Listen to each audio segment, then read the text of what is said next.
Hello everyone. Good evening and welcome to YES Securities, where we believe financial decisions should be empowering, not daunting.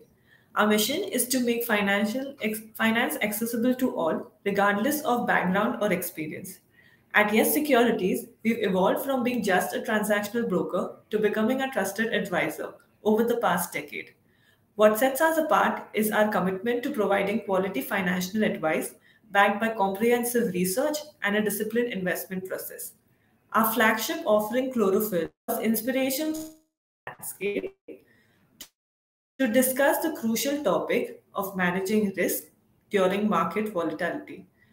With expertise in investment banking and corporate investors relation, along with Good evening, everyone. This today's market, it's very uh, optimum to discuss about risk. We have seen the kind of volatility in the market. The small cap index today was down about 5%. The large cap was also down, but not with that magnitude, and mid cap was in between. Uh, what we tend to forget when we are all making money in the market is how to manage risk as well.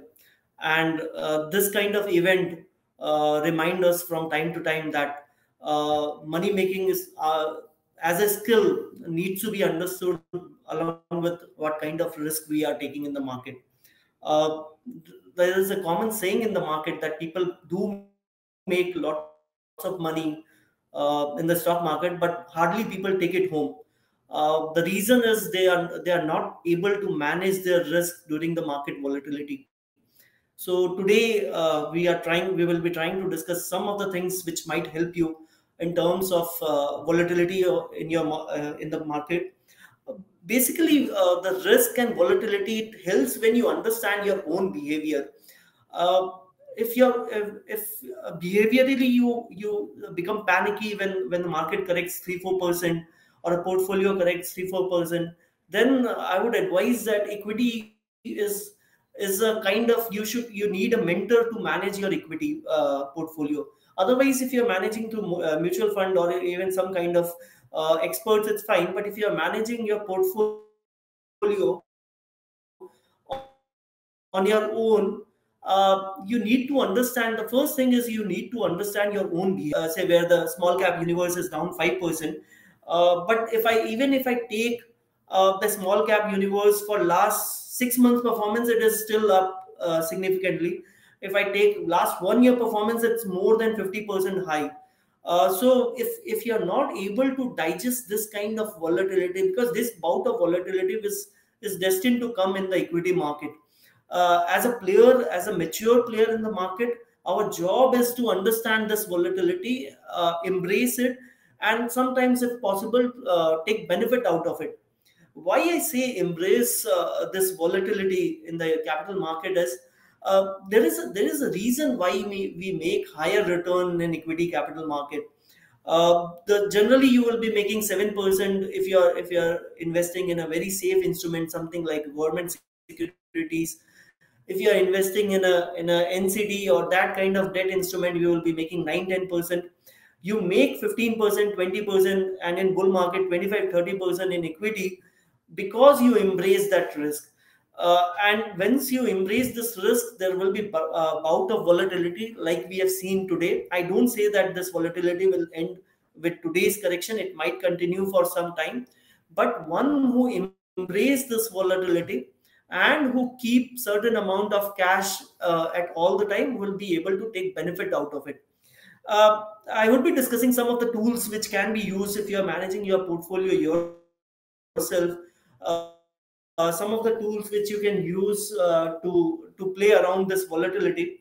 But before that, I would like to talk about one note we have published in the month of December, where we were talking about, not December, end of December, early January. Say right now you are hearing in the market, people are talking about large cap. There is this year again, after budget, after election, maybe the time will come for the large cap. We published one report in the month of December end or January beginning, where we were talking about that the time of the large cap is coming again. And there was I'll only talk about few 3-4 very high level point from that report.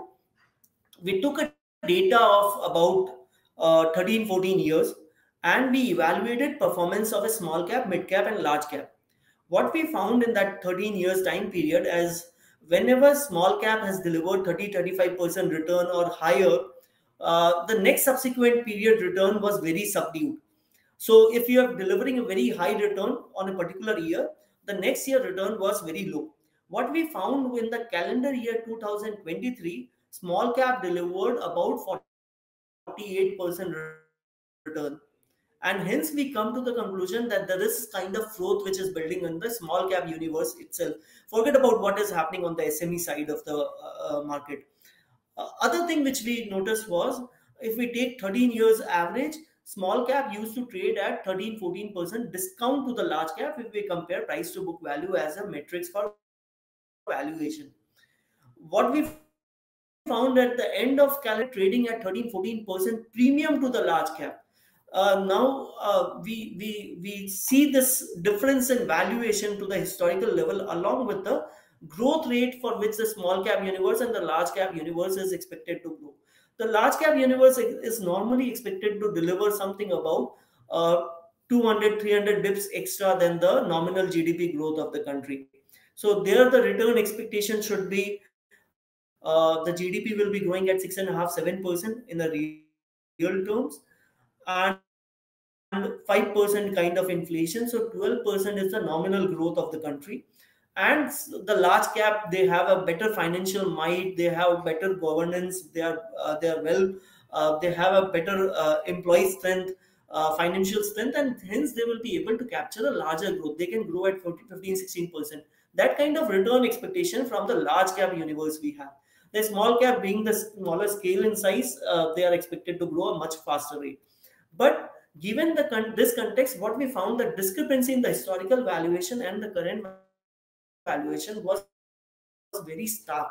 And hence we released this note, I guess, towards election or after election. We will see the time of large cap coming back in terms of investment. And that after that, we have seen many large fund managers also coming out and saying that the large cap is becoming more and more attractive in terms of valuation. Other thing which I wanted to discuss was how you manage volatility and risk in the market. I won't go and discuss about if you can manage it with option, because option becomes as a very expensive way to manage the risk. The reason is, say, India VIX trades about 14-15% annually. So if I divide it on a monthly basis, it comes about 1.25%. So if you are hedging your portfolio by buying a put option, that means every month there will be expense of 1.25% on your portfolio. The option strategy, the put option strategy, is ideal for 2-3 scenario. If you are managing your taxes, something like you are not willing to sell right now, you might be willing to sell a quarter later or something like that. And in the interim period, you don't want any kind of volatility in terms of return. During those times, you can use derivative. The other thing is, you are for your portfolio companies, for Nifty 50 or any of the basket, but you are not very comfortable with what might happen in next 1 week, 1 month, 10-15 days. Very small time holding the portfolio for a longer time frame. So you portfolio right now and again come back and buy, or else you manage your risk during that shorter time frame through derivative, when one can be option, one can be futures. But that is again, as I said in the beginning, that comes as a very expensive proposition in terms of managing risk. The better way of managing risk during market volatility, as anyone would suggest, one would be diversification, and other would be sizing of whatever investment ideas you come up with. When I say about diversification, the ideal form of diversification at least should be 15-20 stocks in your portfolio, and none of the stocks should be more than 10-12% kind of allocation. When we see on a sector wise, say banks and NBFC and the bank financial services are about 35-37% weight of the Nifty 50. But managing that way, you should have cap your sectoral allocation somewhere around 25-30%. That is another way that even if there is one or two companies which experience a very high bout of volatility during certain times, and you are having 18-20 stocks in your portfolio, so your portfolio volatility will be much lower. This is classical theory of managing volatility, managing risk in the market. The other thing about risk is, as few of the renowned writer will say, how you define risk. Risk is not something like there is change in portfolio value on a day-to-day basis. Say Howard Marks says that risk means a permanent loss in capital. A temporary dip and rise in my portfolio is volatility. I'm fine with it, but I'm not okay with any kind of permanent loss of capital. So that is how he defined risk in his portfolio. Uh, Other thing which we also talk about is how to manage risk and volatility is sizing up your investment ideas. Something which ideal structure, you will hear from the market, people will talk about a core and satellite portfolio. So they will construct a large cap universe or a stable companies which would be part of 55, 60, 65% of your portfolio. I'm only talking about the equity portfolio side. And then 25-30% would be a mid cap ideas which might become large cap at a later stage. So those kind of portfolio construct help you in terms of managing the volatility. Other thing is, as we were discussing about diversification, what other tools you can add in your diversification strategy is holding some amount of cash in portfolio.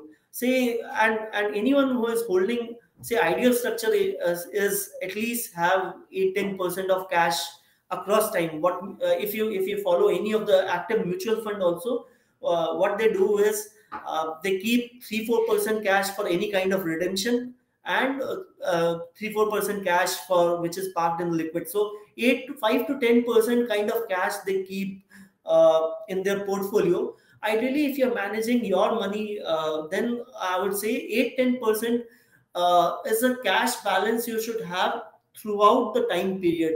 Some amount of gold also help in terms of managing volatility, because gold actually works counter cyclical to the equity market. So in during these time, gold will provide that stability to your portfolio. Otherwise, also you try to have at least 10% kind of cash in portfolio, and if you see there is some kind of higher level of volatility like we experience today, if something similar happens for next few days, a week or a 15 days time, then you should incrementally start buying. I don't say start buying tomorrow, because this is a March month. People do square off of the trades for the year end purpose, for finalization of taxes and everything. And since we are witnessing huge amount of volatility in the small and mid cap, this might continue for some time period.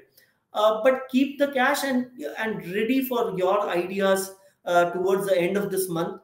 That is another way of managing risk and taking benefit out of volatility in the market.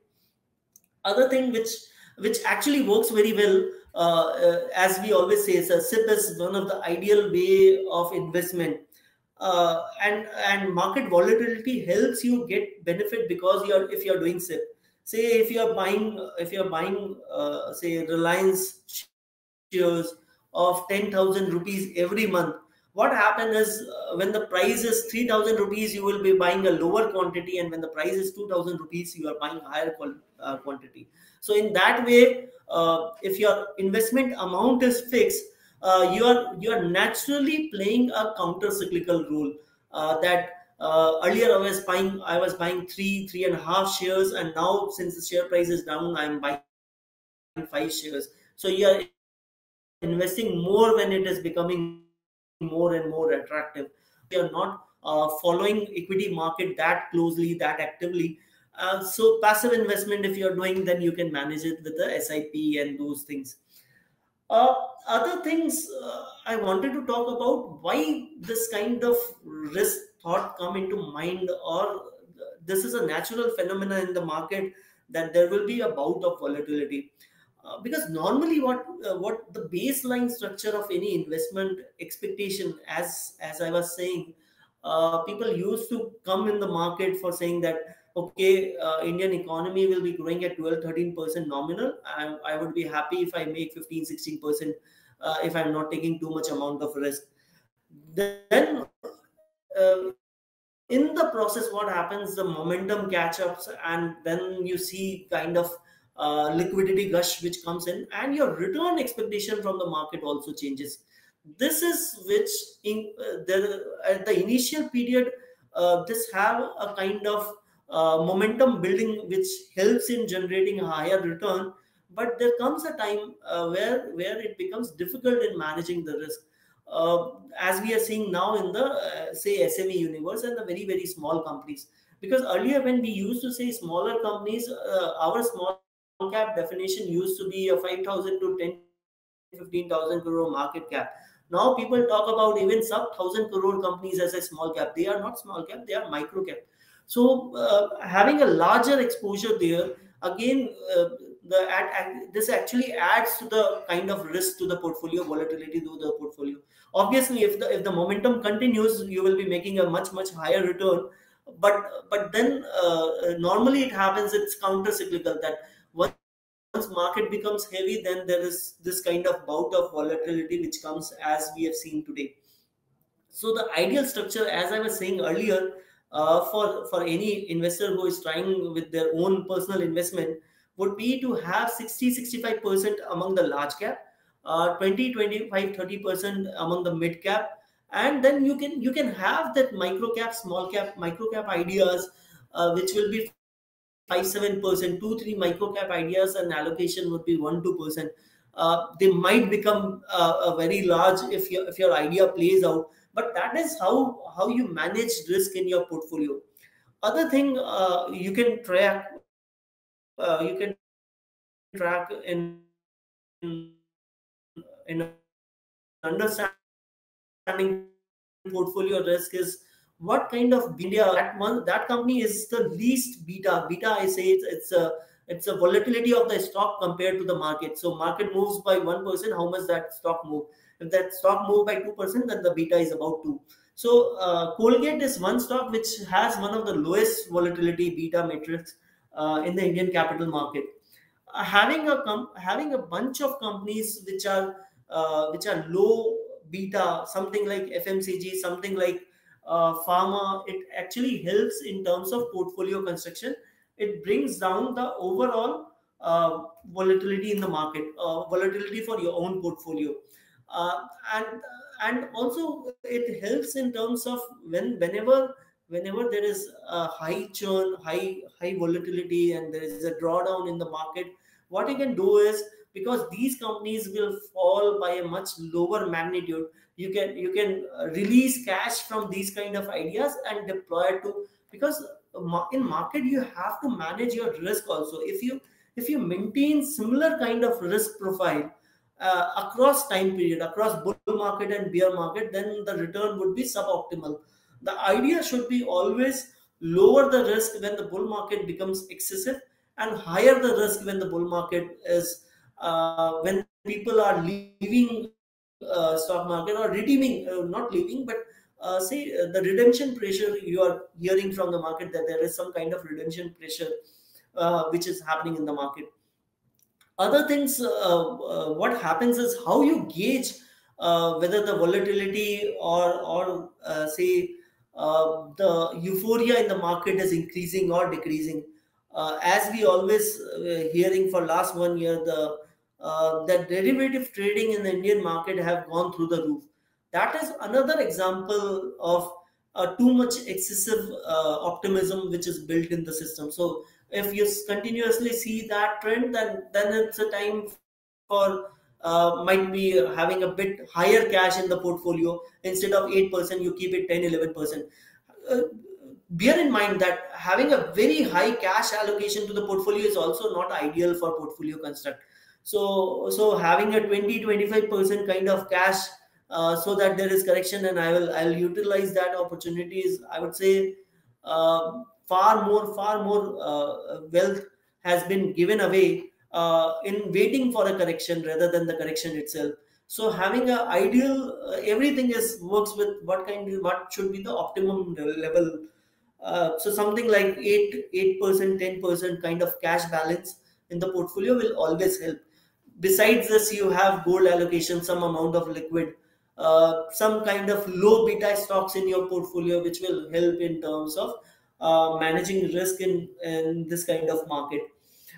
uh, that's pretty much, I was thinking about talking about the managing risk in the market.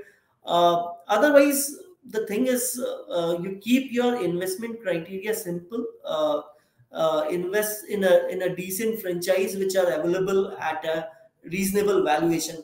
When I say reasonable valuation, even for the people who are trying to do investment on their own, the idea would be you track any companies, you see what kind of valuation multiple. Say, if I take the example of TCS, what kind of valuation multiple TCS has traded for last 10-15 years? What is this traded?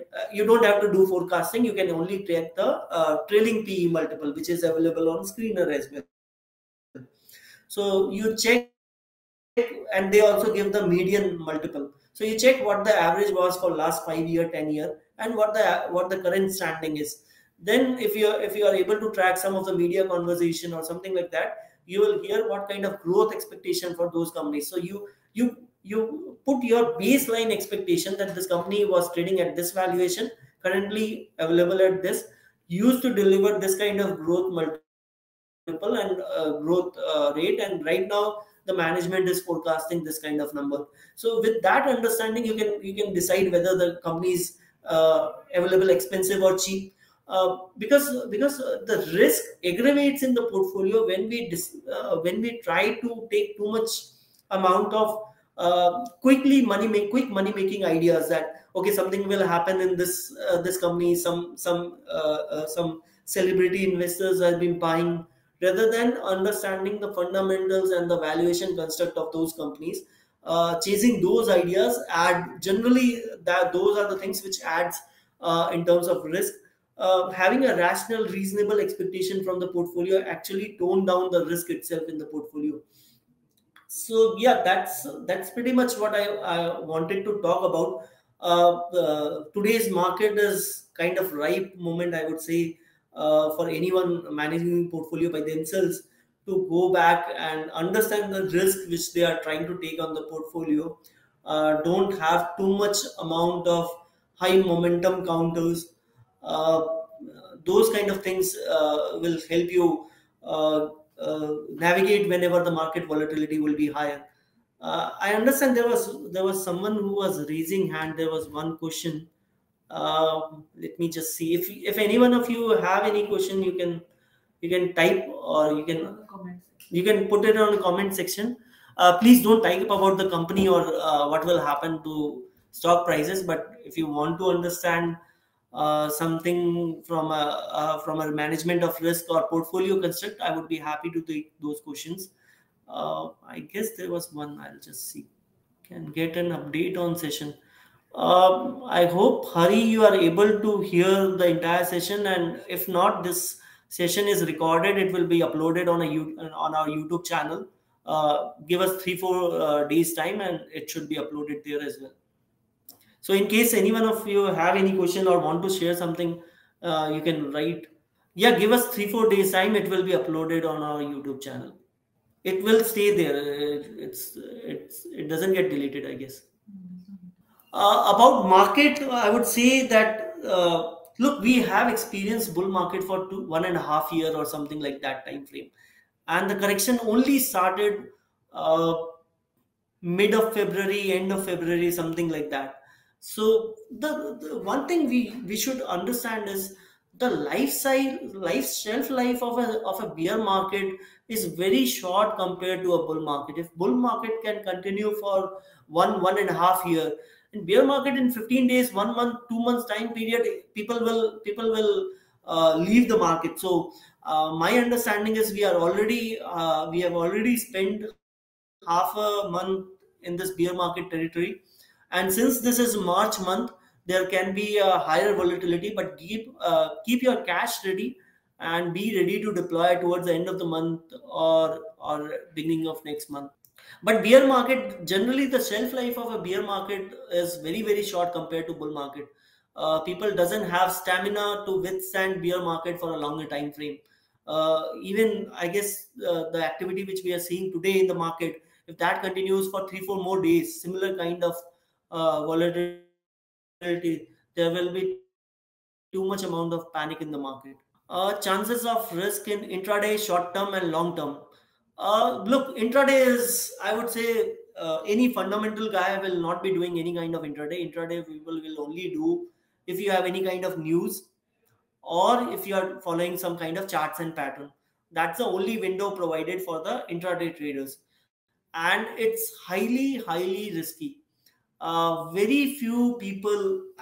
Okay, let me quote this also. SEBI also put on a broker's website that say derivative is kind of short-term trading. So 9 out of 10 people doesn't make money in derivative market. Similarly, short-term intraday, it's a very difficult to make money in a short-term and intraday market. For long term, the risk is materially down. And also understand one thing: if you are, let me give it in this way. If you are doing some business or you are a salaried person, and if you are making 10 lakh rupees a year, or your business is doing 10 lakh rupees, it will not materially move your mindset when you are trading with that much amount of capital. The moment you do with your salary is 10 lakh and you are doing a trading which is 10-12 lakhs, it affects you behaviorally how you will respond to market reaction. So rather in the short term and intraday, that understanding your own behavior is far more critical in terms of understanding the risk rather than understanding some kind of chart and pattern. Managing risk for a very short period of time frame. When I say long period, it should be at least minimum should be 1 year and maximum could be 3-5 years. So in that time frame, it becomes much simpler in terms of managing risk and everything. It will be difficult to hurry. It will be difficult to say if something has made good return, it's ideal for exit. Exit, as I was saying, entry and exit has to be dependent on lot. Look, not what you have made or lost in the market, but where the valuation and I was taking the example of TCS. Say you see what kind of multiple it is trading today, what it used to trade, say on an average of 5-year, 10-year time frame. What is the growth expectation today versus what was the growth expectation or growth delivered during that time? All the things are easily available on net. You can, on screener, you can find what is a trailing 5-year, 10-year median PE multiple. You can also find what is the 5-year, 10-year sales growth, profit growth. So all these things are available there. Only thing is you have to then take a cautious call that this company was growing at this much rate and was used to trade at this much valuation. Now the guidance is this kind of growth rate and this kind of valuation. Then you can arrive at your decision. The only thing is if you're tracking a company like TCS, it becomes much easier because they have a long track record of delivery.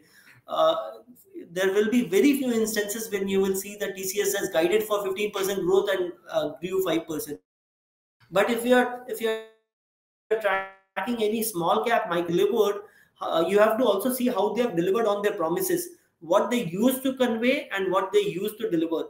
Because on a bull market, you will always find promoter will be giving a lofty guidance, but then you have to go back and see. For that, you would need a far more detailing work. There also, I can give you an easy way. On YouTube, you can find lots of con call which are available as a recording. Uh, I personally use Alpha Street, and then there is one more channel, Trendline. So after every quarterly con call, they are posted. There would be a 15 minutes to a 1 hour detailed discussion of the management with the with the research analysts and investors. So normally whenever I'm at the gym or driving, I used to listen to the con calls to take a grip of what is the latest happening on the companies and the sector. So you can gauge if you are tracking small cap companies, you have to see what the management used to promise and what they are delivering. Large cap, if it's a brand name like TCS Infosys, then you will know it, by talking to only few guys. You will know what the kind of track record they have.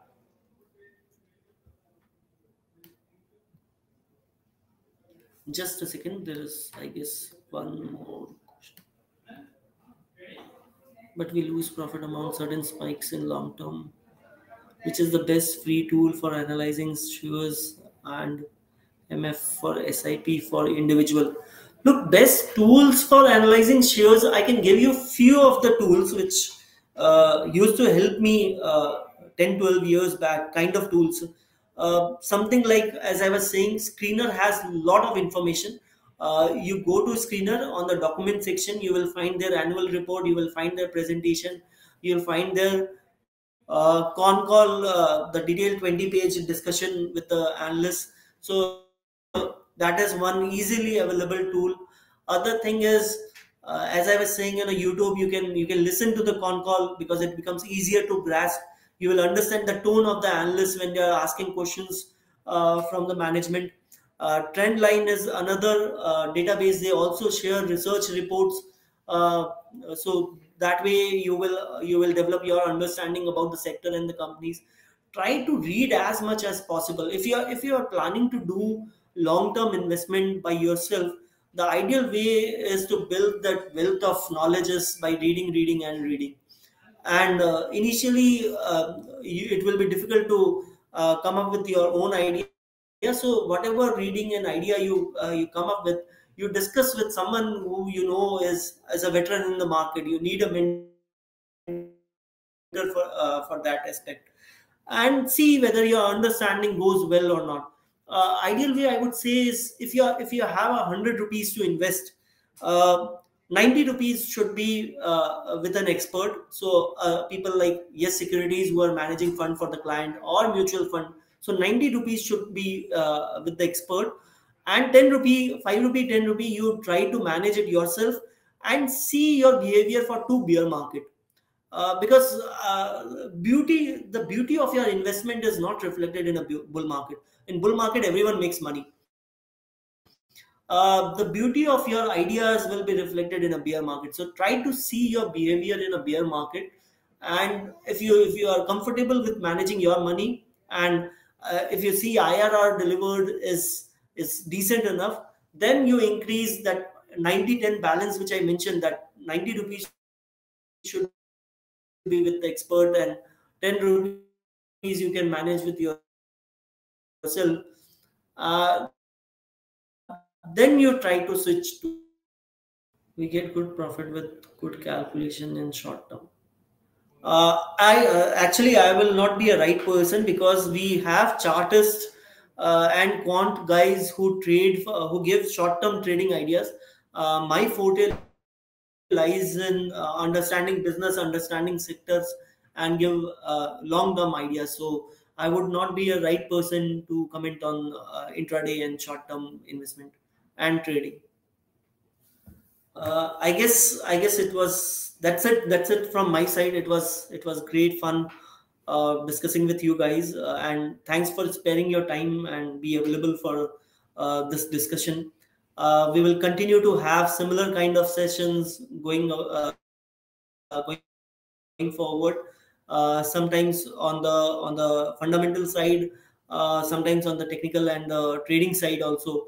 Our colleague Nitin Bagreji sir takes a session on the technical and trading side. So in future we will plan session with him as well. So yeah, we will continue to have interactive session going forward. Thank you, Mr. Ravindra, for your invaluable insights. Let's carry forward this newfound understanding to make informed financial decisions. To everyone here, thank you for joining us. Let's continue this journey together, staying informed, inspired, and empowered. Stay tuned to YES Securities for more updates. Thank you.